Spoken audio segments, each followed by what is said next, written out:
Welcome to Odisha news 27। आज Rayagada ITI college रे प्रधानमंत्री आपेरेंटिस मेला अनुष्ठित हो जाइछि। एही मेला रे मोट 117 जन छात्र छात्री अंशग्रहण करथिले एवं जिलार प्राय 8 गोटी कंपनी योगदान करी 96 छात्र छात्री को चयन करथिले।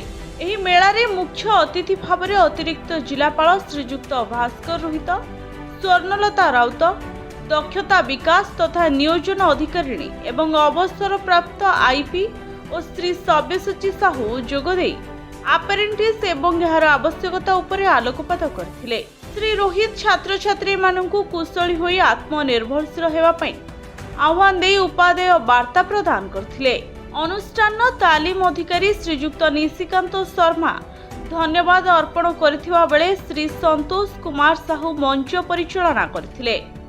आज आम एठारे प्रधानमंत्री नेशनल अप्रेंटिस मेला अनुष्ठित होची। यही मेला प्रत्येक 3 मास को थरे आम आईटीआई के आसे।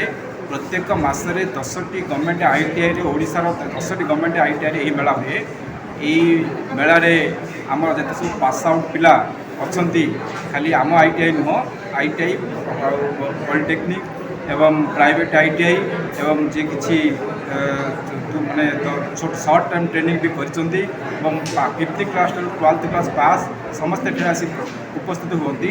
से जदि एप्रेंटिस पोर्टाल रे रजिस्ट्रेशन न करथिबे से रजिस्ट्रेशन करती। आ जो मैंने रजिस्ट्रेशन करथिबे आज 8टी एस्टाब्लिशमेंट एठारे पहुँचती। उत्कल आलुमिना, जेके पेपर मिल, इंफा एवं आमर एलएन मोटर, विनायक इंजीनियरिंग एमान सब जो अच्छा जदि जो मैंने रजिस्ट्रेशन करेंगे से एक्सेप्ट करेंगे और एप्रेंटिस देवे, कॉन्ट्रैक्ट बॉन्ड भी इश्यू करेंगे।